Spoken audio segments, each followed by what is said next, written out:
ಮತ್ತು ಎಲ್ಲ ಹೋರಾಟಗಾರರಿಗೆ ಅಂಬೇಡ್ಕರ್ ಈಗೊಂದು ತಾಯಿಯಾಗಿ ಕಾಣ್ತಾ ಇದ್ದಾರೆ. ಅದೊಂದು ಈ ಕಾಲದ ವಿಶೇಷ. ಅದು ಆ ಬಾಂಬೆ ಪ್ರಾಂತದಲ್ಲಿ ಇದ್ದವರೆಲ್ಲ ನಿರ್ಧಾರ ಮಾಡ್ತಾರೆ ಅಂಬೇಡ್ಕರ್ ಅವರ ಮೃತದೇಹವನ್ನ ಬಾಂಬೆಗೆ ತರಬೇಕು ಅಂತ.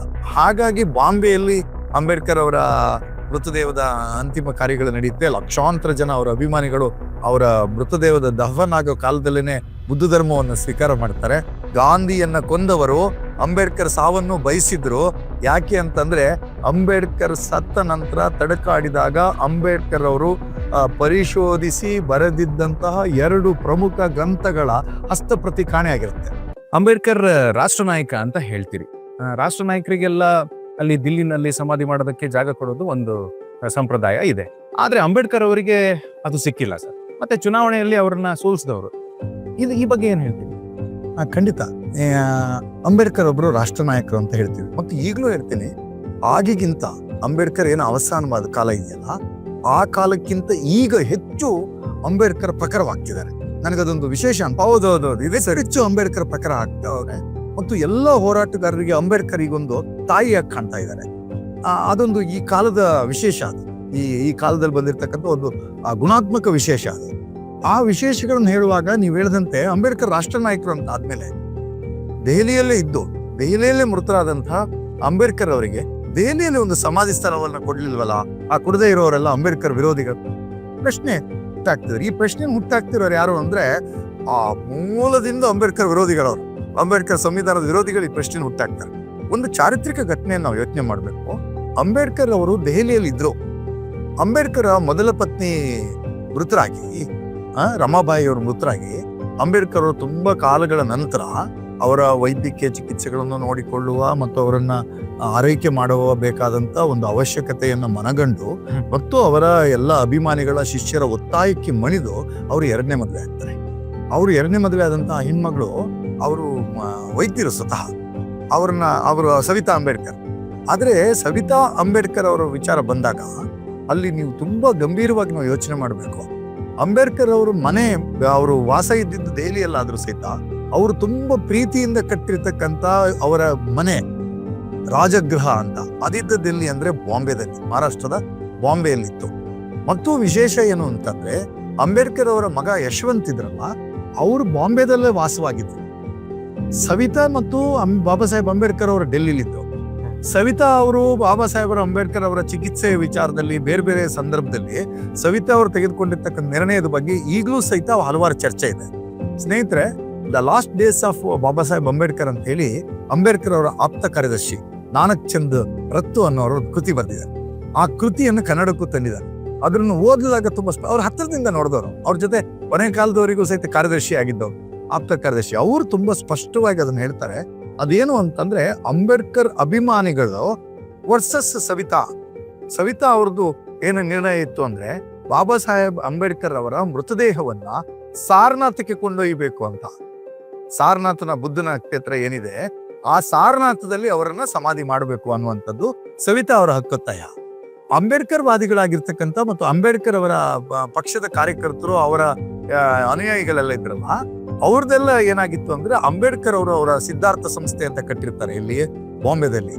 ಆ ಸಂಸ್ಥೆ ಯಾತ್ರಕ್ಕೆ ತಗೊಂಡೋಗ್ಬೇಕು, ಅವ್ರನ್ನ ಬಾಂಬೆಯಲ್ಲಿ ಮಾಡ್ಬೇಕು ಅನ್ನುವಂಥದ್ದು ಒಂದು ವಾದ ಇತ್ತು. ಮತ್ತು ಆ ವಾದದ ಜೊತೆ ಒಂದು ಹರಿದು ಬರುತ್ತೆ, ಅದೇನು ದೆಹಲಿ ಮಾತ್ರ ಮುಖ್ಯನಾ, ಈ ದೇಶದ ಎಲ್ಲಾ ಭೂಮಿಯ ಮುಖ್ಯ.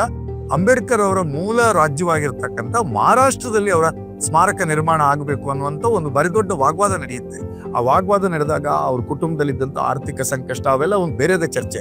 ಸೊ ಸವಿತಾ ಅಂಬೇಡ್ಕರ್ ವರ್ಸಸ್ ಅಂಬೇಡ್ಕರ್ ಅಭಿಮಾನಿಗಳ ಒಂದು ಏನ್ ಚರ್ಚೆ ಜಗಳ ನಡೆಯುತ್ತೆ.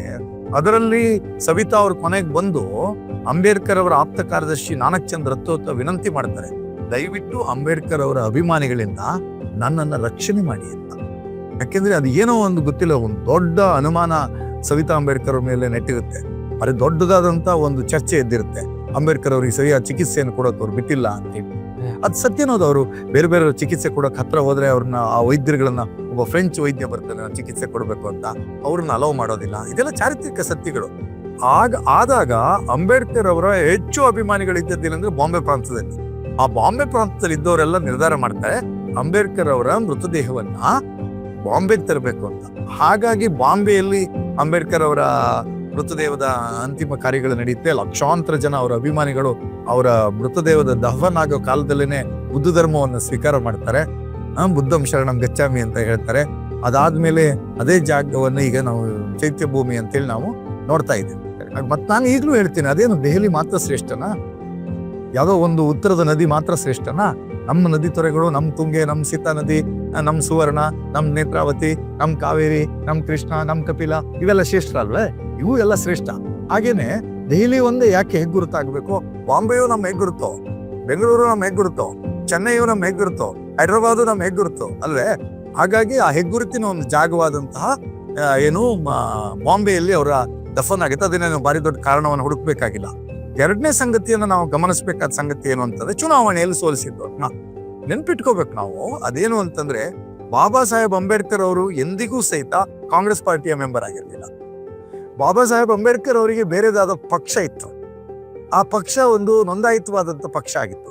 ಆ ಪಕ್ಷದಿಂದ ಅವರು ಇಡೀ ದೇಶದಲ್ಲೂ ಅಭ್ಯರ್ಥಿಗಳನ್ನ ಹಾಕುವಂತ ಪ್ರಯತ್ನವನ್ನ ಲೋಕಸಭೆಗೆ ಅವ್ರು ಮಾಡ್ತಾರೆ. ಮತ್ತು ಅವರು ಚುನಾವಣೆಗಳಲ್ಲಿ ಅವ್ರನ್ನ ಸೋಲಿಸಿದ್ರು.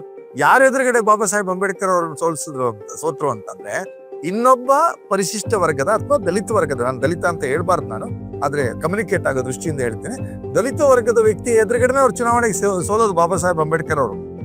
ಅದರ ಅರ್ಥ, ಆ ಸೋಲಿನ ಮುಖೇನ ಬಾಬಾ ಸಾಹೇಬ್ ಅಂಬೇಡ್ಕರ್ ಅವ್ರ ಮನಸ್ಸೊಳಗೆ ನನ್ನ ಎದುರುಗಡೆ ಇನ್ನೊಬ್ಬ ದಲಿತ ಗೆದ್ದು ಬಂದಲ್ಲ ಅಂತ ಹೇಳಿ ಒಂದು ಗುಣಾತ್ಮಕ ನಾಯಕತ್ವವನ್ನು ಅವ್ರು ಗಮನಿಸಿರ್ಬೋದು. ಮತ್ತು ಅವರು ರಾಜೀನಾಮೆ ಕೊಟ್ಟು ಹೋಗಿರೋದು ಹಿಂದೂ ಕೋಡ್ ಬಿಲ್ ಅವರು ಏನ್ ಕೊಟ್ಟಂತೆ ಜಾರಿ ಆಗ್ಲಿಲ್ಲ ಅನ್ನೋ ಕಾರಣಕ್ಕಾಗಿ. ಹಾಗಾಗಿ ಬಾಬಾ ಸಾಹೇಬ್ ಅಂಬೇಡ್ಕರ್ ಅವರನ್ನು ಸೋಲಿಸಿದ್ರು ಗೆಲ್ಸಿದ್ರು ಅನ್ನೋ ಪ್ರಶ್ನೆ ಬರಲ್ಲ.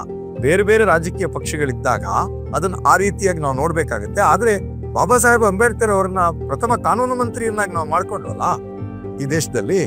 ಮತ್ತು ಬಾಬಾ ಸಾಹೇಬ್ ಅಂಬೇಡ್ಕರ್ ಅಂತ ಇಲ್ಲಿ ಏನು ಎಲ್ಲ ಪಂಡಿತರು ಇದ್ರು, ಬುದ್ಧಿವಂತರು ಇದ್ರು, ಎಲ್ಲ ದೇಶ ವಿದೇಶಗಳಿಗೆ ಹೋಗಿದ್ರು ಸಹಿತ ಒಂದು ಸಮತೆಯ ಸಮಾಜ ಬರ್ಬೇಕಾದ್ರೆ ಇಂಥದ್ದೊಂದು ಸಂವಿಧಾನ ಬರ್ಬೇಕು ಅಂತ ಹೇಳಿ ಅದು ಬಾಬಾ ಸಾಹೇಬ್ ಅಂಬೇಡ್ಕರ್ ಕೈಯಲ್ಲಿ ಮಾತ್ರ ಸಾಧ್ಯ ಅನ್ನೋದನ್ನ ಯೋಚನೆ ಮಾಡಿ ಬಾಬಾ ಸಾಹೇಬ್ ಅಂಬೇಡ್ಕರ್ ಅವರಿಗೆ ನೇತೃತ್ವವನ್ನು ಕೊಟ್ಟು ಅದಕ್ಕೆ ಸಹವರ್ತಿಗಳಾಗಿದ್ದವರೆಲ್ಲ ಬಾಬಾ ಸಾಹೇಬ್ ಅಂಬೇಡ್ಕರ್ ಅವ್ರ ಮೇಲೆ ಹೊಣೆಯನ್ನು ಹೊರಿಸಿರ್ತಕ್ಕಂಥ ಚಾರಿತ್ರಿಕ ಸತ್ಯ ಇದೆಯಲ್ಲ, ಇದನ್ನ ನಾವು ಅರ್ಥ ಮಾಡ್ಕೋಬೇಕು. ಹಾಗಾಗಿ ಇದೊಂದು political narrations, political narration, good word, political narration.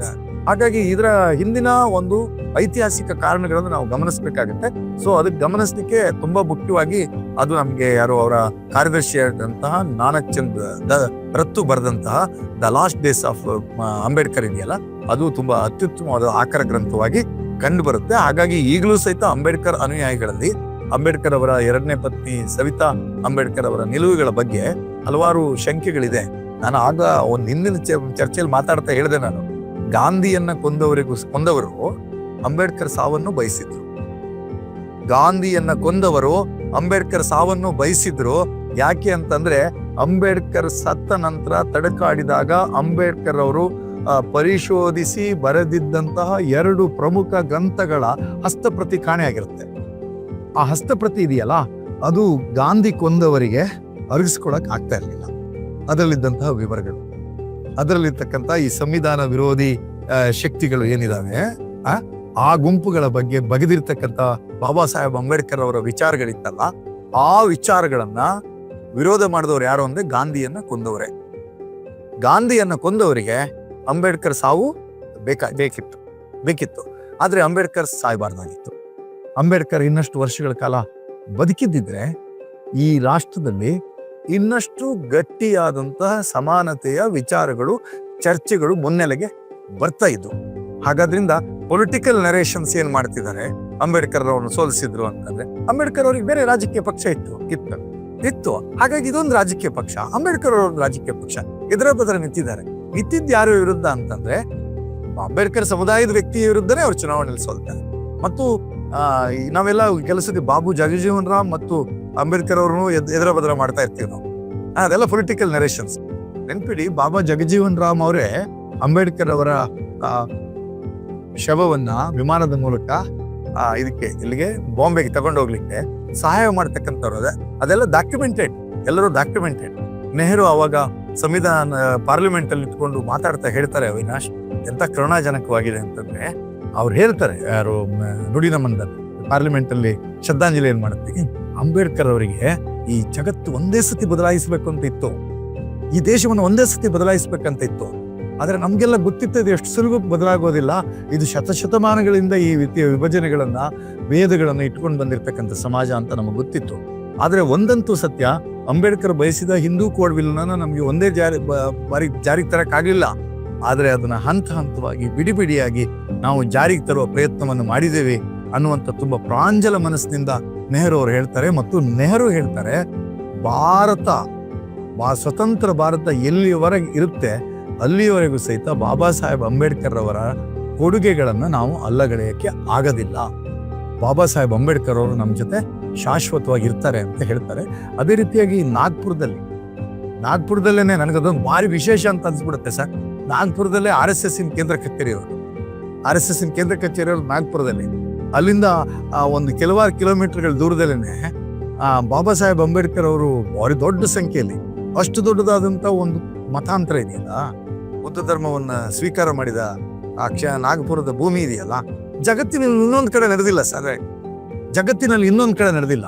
ಆ ಇಡೀ ಭೂಮಿಯನ್ನ ಈಗಲೂ ಸಹಿತ ಬಾಬಾ ಸಾಹೇಬ್ ಅಂಬೇಡ್ಕರ್ ಅವರ ಸ್ಮರಣೆಗಾಗಿ ಅಂತ ಆಯಕಟ್ಟಿನ ಜಾಗದವನ್ನ ಸುಮಾರು 60 ಎಕರೆಯಷ್ಟು ಭೂಮಿಯನ್ನ ಈಗಲೂ ಸಹಿತ ಬಾಬಾ ಸಾಹೇಬ್ ಅಂಬೇಡ್ಕರ್ ಅವರ ನೆನಪಿಗಾಗಿ, ಸ್ಮಾರಕಕ್ಕಾಗಿ ಮೀಸಲಿಟ್ಟಿದೀವಲ್ಲ ನಾವು.